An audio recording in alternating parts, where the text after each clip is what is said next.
So hold up. I gotta say this. I appreciate every single person who has been liking, commenting, and subscribing on this platform, on my channel. I don't do it for that. I sincerely just do it because this is what I feel like I'm supposed to do. I make videos based off the information I think the Holy Spirit is telling me. And for it to be effective, I do it from the heart. I speak from the heart whenever I speak. So thank you so much. Continue to like, comment, and subscribe. I'm only saying this because somebody commented and said, hey, you never ask for subscriptions or likes and comments. I do sometimes, but I figured, hey, let me just thank you guys for those who are continuing to watch. I hope you're getting something from it. I hope you're growing because I know I am. God bless you. Are you a chosen one? Do you know what a chosen one looks like? Do you know the characteristics, the personality traits of a chosen one? Because I'll tell you this, most chosen people are usually hidden in plain sight. They can't see you. They can't identify you. It's those who get up on you that you really get to know that they know who you are. But more times than not, you're hidden in plain sight. And I want to bridge the gap on understanding how to identify if you're chosen or if you're just here to do ordinary things and serve your purpose and goal. There is a difference because many are called, but very few are chosen.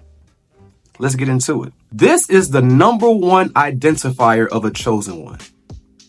A very, very rough childhood. I don't know what it is about chosen people. They have very rough childhoods. They go through molestation. They go through poverty. Some of them are adopted. Some of them went through foster care, maybe juvenile systems. Some of them were beaten and abused. And I'm talking about just horrible childhoods you would not even believe. And if your childhood isn't that bad, it's something about the early years of your life, them early 20s, that you just suffer. People died that, seemingly before their time. And it's like, man, I can't catch a break. I'm telling you, that is one of the number one identifiers of a person who is absolutely chosen. Absolutely chosen. They have some of the roughest childhoods ever. And they come up out of it and they do great things. But I'll tell you this, the enemy has to start early on chosen ones. He can't let you just spend your life good and then you just grow into it. No, he has to make you fight through so many things to try to kill that in you. He has to start early. He has to infiltrate early. That way he can kill you. So if you have had a rough childhood, that's one of the main identifiers of a person who's been chosen. If you're still here and you overcame it, you're probably chosen. Let's move. Ambiverts. I'm telling y'all, chosen ones are absolutely ambiverts. They're not extroverted. They're not introverted. They're actually very ambidextrous. They can do both. If you see them in a crowd full of people, they're probably quiet. They're probably chill.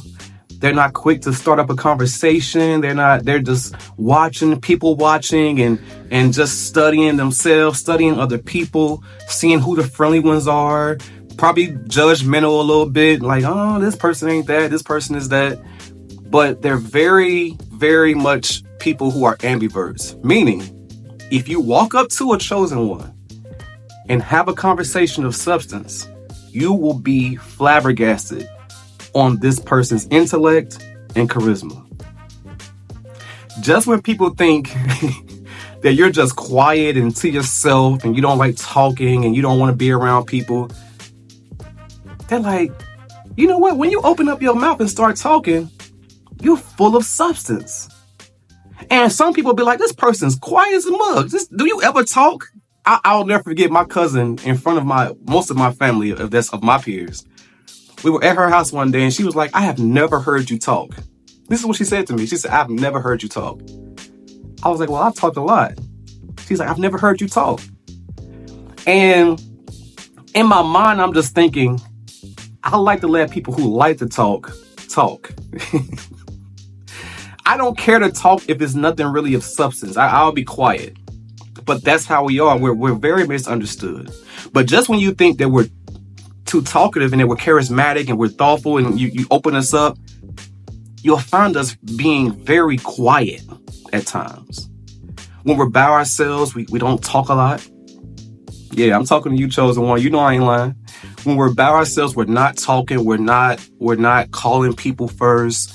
We're not trying to initiate a lot of conversations because a lot of times we are thinking about the next move. We're trying to be creative. We're trying to work stuff out in our head. So one of the main ways to know that someone's chosen is they're an ambivert. They're not just one. They're not just quiet and they're not just talkative. They're both very good looking people. And not in the way where it's like a supermodel or a man that's in movies. Chosen ones, you have to really pay attention sometimes. You're like, huh, you're really handsome. Or, huh, you're really beautiful. Chosen ones will always have this sneaky, hidden, good look about them where it's like, dang, this person look good. Or they got nice eyes or nice smile or nice body. It's something about these people that stand out. And it's not that they're completely handsome or completely beautiful, but something about them when you really pay attention to, you're like, dang, you are a nice looking person. And it's because we're ambiverts, right? That sometimes we're overlooked. But when there's certain people that God's called to your life that look at you sometimes, they like, you know that look when you be like, ain't that something? That's all right there. I'll never forget, I went to a bar and I was just chilling, had my head down, had a drink, chilling, not paying anybody any attention. And these two girls that walked up on me on my right side. And they were, in their own little world, talking to each other like, yeah, girl, we in here, we drinking. And then before I knew it, a girl was tapping me on my shoulder, my right shoulder. They were on this side. And she was like, excuse me, I can't help but say, but you are really handsome. I was like, thank you. She was like, you had looked up to ask for a drink, and when I looked at your eyes, you're handsome, like you're really handsome. I was like, wow, I appreciate that. And it made me feel good because I know I'm handsome. But a lot of times chosen ones are so isolated and so quiet, that's the other part of us being an ambivert, that we're overlooked. But you are who you are. All right? If you get some compliments and you have this nice little, thing going on with the face, and maybe you're a woman, you got a nice body, whatever, something stands out about you. Yeah. You're chosen. And God's going to use your beauty or your handsomeness. He's going to use it. I promise you. I can't say it the way I feel it, but he's going to use every part of you. That's one of them. Very, very skillful. Chosen ones are extremely, extremely skillful. And the reason why I say that is you guys are good at so many things. You can play piano, drums, guitar, sing, write music. You're a choir director. You're a financial advisor. You're great at work. And this is the complex thing about being chosen. It's because you're so good at so many things that you don't know where to focus. You're so skillful at so many things. You're a great speaker. You enunciate. I mean, I'm telling you, look at David. So skillful, can play many instruments, could write music. And it's like all these different things that you almost don't know where to focus. If you're skillful, and I bet that you are, and it may not be in music, it could be in all kinds of ways, I guarantee you, you're chosen. As a chosen one, you're typically hidden in plain sight. They cannot see you. They see you, but they don't see you. But I hope that I've given you some clues that is true that will help you understand who you are. You are chosen, and you're chosen to do great things.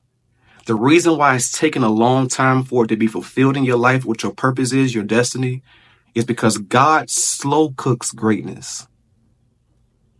Yeah. God slow cooks greatness. Jesus spent 18 years in obscurity. There is no records from the age of 12 to 30 of what he was doing, who he was with. Nothing. We have no idea. I believe that those years of obscurity were years of development. Yeah. You're only being hidden, not as punishment, but for development. And when it's all said and done, you will become what God had in mind. You're probably chosen if you're watching this video. Embrace it. Peace. Yeah.